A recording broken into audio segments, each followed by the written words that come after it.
Ok. Buenas tardes, estimado público. Les doy la cordial bienvenida a un viaje para profundizar el pensamiento crítico de César Vallejo a través de un artículo conocido como El otro caso de Mr. Curwood, una pieza que refuta y analiza la firmeza institucional, la paz y el valor de la justicia. Los invito a sumergirse en esa lectura el día de hoy para descubrir cómo su mirada crítica logró trascender en todo este tiempo. Una frase célebre de César Vallejo fue: la justicia debe ser esencialmente humana y moral. El artículo El otro caso de Mr. Curwood fue escrito por el peruano César Vallejo. Fue redactado en 1930 mientras se encontraba en París, Europa. El artículo fue presentado por primera vez en la revista La Nueva Literatura, una publicación literaria que circulaba en París y que reunía a varios intelectuales y escritores de la época. Ese texto fue incluido en los libros de crónicas y ensayos de César Vallejo. Soy Palomino Ugarte Rosario Fiorella y en esta oportunidad me acompañan los expertos Espíritu Guillén Alena Cristén, Céspedes Aparicio Salomé Yalixa, Francinetti Sayá, Claudia Deifilia y Vizconde Cornejo Luis Jesús, quienes compartirán sus reflexiones críticas sobre el texto. Agradecemos su participación y el interés de todos los presentes.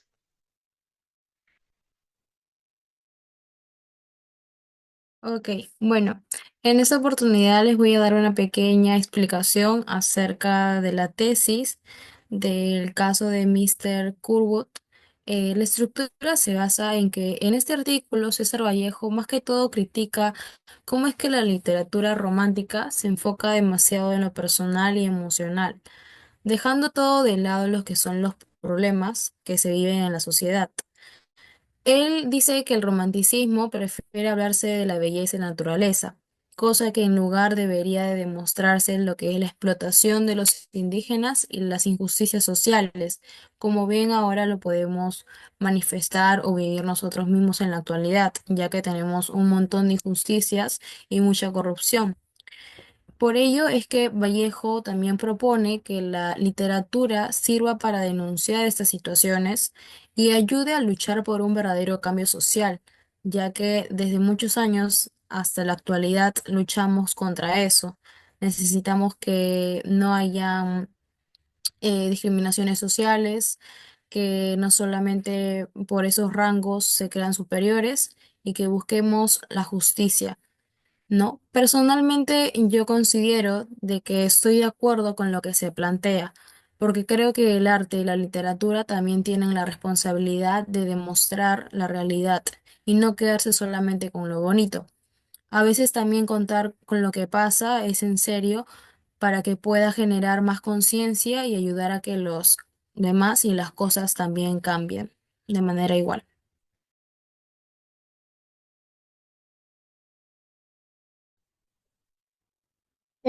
Bueno, como primer argumento destacaré que en su análisis, César Vallejo nos muestra que la justicia no siempre depende de la verdad, sino de cómo se maneja la opinión pública. En su reflexión sobre el caso de Mr. Curwood, Vallejo denuncia que los medios de comunicación pueden decidir a quién defender y a quién ignorar, y que la verdad de los hechos queda relegada a segundo plano. Aunque su crítica surgió hace casi un siglo, hoy el problema sigue vigente, amplificado por las redes sociales y la difusión masiva de noticias falsas, o más conocido en el mundo anglosajón como fake news.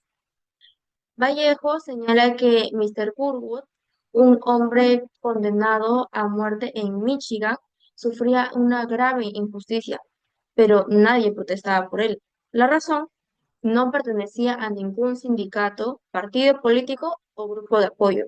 Era un individuo aislado. Mientras tanto, los medios ignoraban su caso por completo.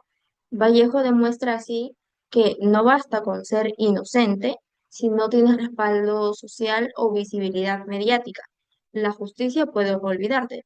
La prensa, en lugar de buscar la verdad, se guiaba por intereses políticos y por la capacidad de un caso de generar impacto emocional. Hoy en día, esta manipulación no solo continúa, sino que se ha multiplicado con las redes sociales. Según Rosario Serra, vivimos en una época de desinformación masiva, donde las fake news se comparten mucho más que las noticias veraces. Los algoritmos de las plataformas digitales muestran a los usuarios solo aquello que refuerzan sus propias opiniones, encerrándolos en burbujas informativas. Esto debilita la democracia, impide el debate real de ideas y permite que cualquier persona sea juzgada públicamente antes de un veredicto oficial final. Al igual que en tiempos de Vallejo, la visibilidad y la emoción importan más que la verdad. Hoy vemos casos judiciales donde basta un tuit o un video viral para convertir a alguien en culpable ante la opinión pública. Mientras unos casos se viralizan y reciben apoyo masivo, otros quedan totalmente invisibles y relegados, como le pasó a Mr. Curwood. La diferencia no está en la gravedad del hecho, sino en la atención mediática que consigue. La justicia, tanto entonces como ahora, sigue dependiendo en gran parte de quién tiene voz y quién no la tiene. En conclusión, el análisis de Vallejo nos advierte que la verdad sin apoyo social no basta para alcanzar la justicia. La manipulación de opinión pública a través de la prensa y ahora a través de redes sociales pone en riesgo la justicia y la democracia.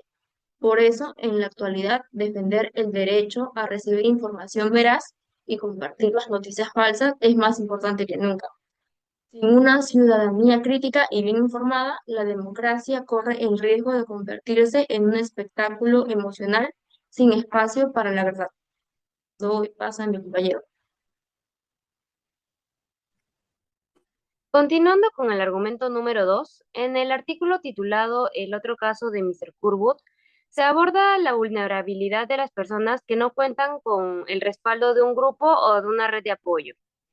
El texto destaca que cuando un individuo se encuentra aislado, sin pertenecer a una comunidad o careciendo de aliados que pueden ofrecerle protección o respaldo, se vuelve mucho más susceptible a sufrir situaciones de injusticia o de abuso. Esta reflexión no solo tiene vigencia en el contexto del relato, sino que también puede ser vinculada de manera directa con diversas situaciones actuales en múltiples esferas de la vida social, económica, política, educativa, entre otras. A lo largo del tiempo se ha demostrado que aquellos que carecen de representación o apoyo colectivo son más propensos a ser víctimas de desigualdades, exclusiones y atropellos en contra de sus derechos fundamentales. Particularmente si tocamos el ámbito político, según Algalobo, esta idea se evidencia de forma clara y constante en la realidad nacional. En el caso de Perú, la corrupción ha continuado su avance afectando de manera profunda todos los niveles y poderes del Estado. A pesar de los esfuerzos realizados por organismos de control como la Contraloría General de la República. A pesar de estas medidas de fiscalización y de vigilancia implementadas, los casos de corrupción siguen saliendo a la luz, afectando la credibilidad de instituciones públicas y debilitando así también la confianza de la ciudadanía en el sistema democrático que al parecer no está funcionando en nuestro país. Por ello, Vallejo nos deja esta reflexión de cuestionarnos día a día este tipo de mentalidad y accionar para poder mejorar como personas y sociedad, así ayudarnos también unos a otros y mejorar nuestro país.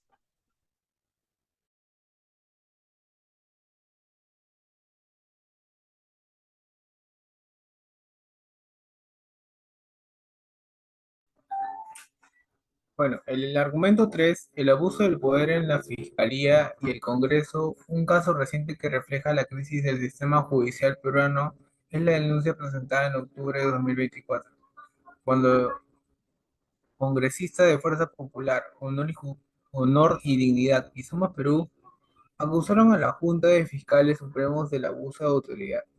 La denuncia se centró en la defensa de los fiscales supremos sobre sus competencias frente a una ley que pretendía otorgar a la Policía Nacional de Perú la facultad de investigar delitos, una función tradicionalmente desempeñada por el Ministerio Público. En este contexto, los fiscales se vieron obligados a defender su autonomía frente a un intento de vulnerar sus competencias. Sin embargo, la denuncia no solo planteó la preocupación de que el Ministerio Público estaba tratando de mantener su control sobre las investigaciones, sino también que estaba desligando su accionar ante el Congreso, lo que podría haber sido un intento de cooptación política de una institución clave al sistema judicial. Este tipo de situaciones refleja un patrón peligroso donde la presión política busca influir directamente sobre las decisiones de los fiscales y por ende sobre la situación judicial misma. Esta tendencia continúa. No solo se está afectando la independencia de la justicia, sino también la credibilidad de las instituciones encargadas de velar por el cumplimiento de la ley. El impacto de la independencia judicial es fundamental para garantizar que las decisiones judiciales se tomen con imparcialidad, sin influencias externas. Cuando el Poder Judicial o el Ministerio Público se ven presionados por actores políticos por intereses ajenos, se comprometen los principios democráticos, la injerencia política en el Poder Judicial. Como hemos visto, recientemente no solo debilita el Estado de Derecho, sino que también genera un clima de desconfianza en la sociedad. Cuando los ciudadanos perciben que el sistema judicial está corrompido o que las decisiones judiciales están influyendo por factores políticos, la legitimidad del sistema democrático se ve gravemente afectada. Esto crea un ambiente en el que la impunidad florece y el acceso a la justicia se vuelve selectivo y no equitativo. Casos emblemáticos. En el caso de la denuncia contra los fiscales supremos, solo uno de los ejemplos que ilustra el abuso de poder dentro del sistema judicial, a lo largo del 2024, también han surgido múltiples casos de corrupción judicial, donde jueces y fiscales se han visto involucrados en las negociaciones ilegales, tráfico de influencias y manipulación de procesos judiciales. Uno de los casos más emblemáticos fue del involucramiento de la Fiscalía de la Nación bajo la gestión de Patricia Benavides, quien fue acusada de manipular, investigar y perseguir a figuras políticas de la oposición, mientras que favorecía a otros con intereses similares al Ejecutivo. Este tipo de comportamiento se da lugar a la politización de la ley, sino en las conveniencias de quienes están en el poder. El abuso de poder dentro del sistema judicial tiene consecuencias devastadoras para la sociedad. La corrupción judicial y la injerencia política generan un ciclo de impunidad que termina afectando a las víctimas de delitos, a los acusados injustamente y a toda la población que pierde la confianza en el sistema de justicia. Cuando las personas se sienten que la justicia está manipulada, comienzan a perder su fe en las instituciones y en lugar de recurrir al sistema judicial para resolver disputas, recurren a actos de violencia o venganza. Además, la falta de transparencia a los procesos judiciales y el uso de la justicia como herramienta de control político debilitan la democracia, la inestabilidad social y la fragmentación política son efectos colaterales de un sistema judicial que no funciona correctamente. Y si este patrón persiste, el país puede verse envuelto en una crisis constitucional más profunda. La crisis del Poder Judicial en Perú requiere acciones urgentes. No basta con denunciar los abusos. Es necesario reformar el sistema judicial para garantizar su autonomía y transparencia. Se deben implementar medidas estrictas para proteger a los fiscales y jueces de presiones externas y asegurar que las decisiones judiciales se basen únicamente en la legislación y no en intereses políticos o personales. Una reforma judicial profunda también debe incluir implementación de mecanismos de rendición de cuentas y la mejora de procesos de selección de jueces y fiscales, y el fortalecimiento de instituciones encargadas de supervisar a la ética judicial. El abuso poder judicial en 2024 es una amenaza seria para la democracia y la justicia social. La independencia judicial debe ser defendida a toda costa y las reformas necesarias deben ser implementadas para restaurar la confianza de la ciudadanía en el sistema judicial. Solo así, Perú podrá garantizar que todos los ciudadanos, independientemente de su poder político o económico, tengan acceso a la justicia imparcial, transparente y justa. Gracias.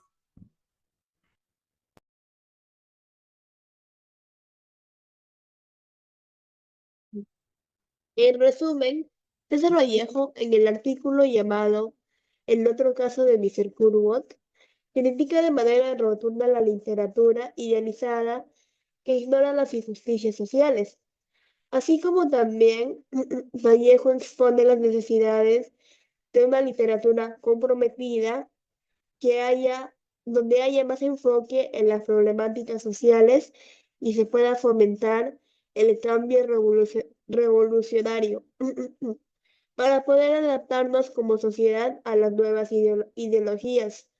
Los argumentos señalados en este artículo demuestran cómo el autor destaca la suma urgencia de denunciar las desigualdades y la pobreza estructural, rechazando las injusticias, así como también impulsando un buen desarrollo social en conjunto, basándose en la justicia, igualdad y el respeto sobre todo, en todas las personas.